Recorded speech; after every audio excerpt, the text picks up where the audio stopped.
Chuyện số bong bóng tặng ạc nè, trong chung một PC mà bị AI thêmថ្ងៃនេះផងដែរខ្ញុំមកណែនាំបងទាំងអស់គ្នាពីរបៀបក្នុងការប្រើប្រាស់ chatbot របស់ពួកយើងអញ្ចឹងជាដំបូងយើងចូលទៅកន្លែងខាងលើនេះហើយវាយនៅពាក្យ chat.bcaetech.com បន្ទាប់មកទៀតពួកយើងនឹង provide credential ឲ្យទៅបងទាំងអស់គ្នាក្នុងការធ្វើការ login អញ្ចឹងបន្ទាប់មកយើង provide credential ទាំងអស់ហ្នឹងធ្វើការ login នៅពេលដែលយើង sign in successfully យើងនឹងមកដល់ផ្ទាំងមួយនេះហើយខាងឆ្វេងដែរយើងនឹងឃើញមាន new chat assistant user document ហើយនឹង report ហើយក៏ដូចជា search chat ក្នុងពេលបន្តិចទៀតនេះខ្ញុំនឹងចូលទៅ detail នៅក្នុង module នីមួយៗអញ្ចឹងកន្លែង new chat នេះយើងចូលមកដល់យើងមានឃើញថានៅ frequency ask question មានដូចជា policy salary policy payroll ហើយនឹង dress code ជាដើមអញ្ចឹងយើងអាច click នៅខាងលើនេះសម្រាប់ធ្វើការ chat បានហើយ chatbot របស់ពួកយើង support នៅពីភាសាមានដូចជាភាសាអង់គ្លេសហើយនិងភាសាខ្មែរអញ្ចឹងនៅពេលដែលវាឆ្លើយហើយវានឹងមាន suggest question ខាងក្រោមនេះជាភាសាអង់គ្លេសអញ្ចឹងយើងអាចធ្វើការ click នៅលើហ្នឹងដើម្បីឆាតសួរបន្តបាន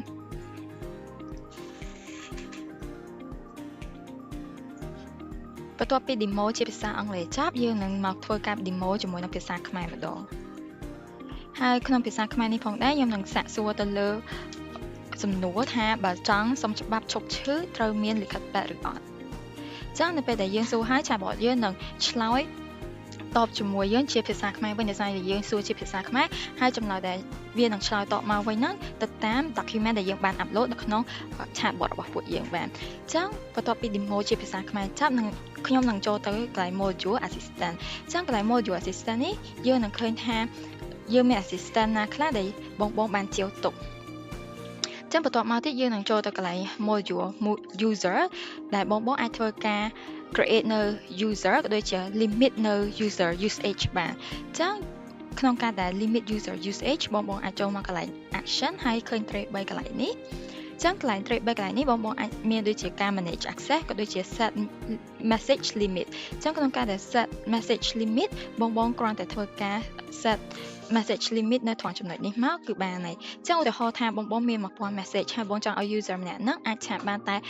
100 message ទេចឹងបងអាច type ពាក្យ100នៅខាងលើហ្នឹងបានហើយបន្ទាប់មក show limit ជាការស្រេចសម្រាប់ការដែល manage ទៅលើ access វិញចឹងឧទាហរណ៍ថាបងជាវនៅ assistant ចំនួន2ឬក៏3មានដូចជា HR assistant customer service ឬក៏ finance board ហើយបងចង់ឲ្យគាត់ access ទៅលើ customer service ចឹងបងអាច tick នៅកន្លែង customer service ហ្នឹងមកហើយតមក show យកពាក្យ access មកបាន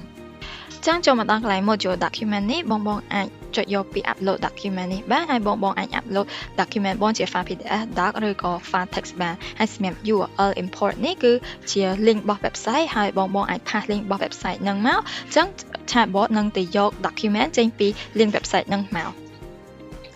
បន្ទាប់មកទៀតកន្លែង module កន្លែង report នេះបងអាចឆែកមើល overall នៃ usage របស់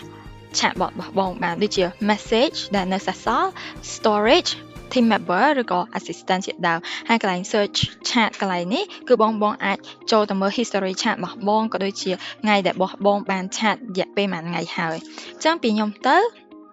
ការណែនាំរបៀបប្រើប្រាស់ chatbot ត្រូវបានបញ្ចប់សូមអរគុណដែលបងទាំងអស់គ្នាបានចំណាយពេលវេលាដ៏មានតម្លៃស្ដាប់ការណែនាំរបស់ខ្ញុំសូមអរគុណ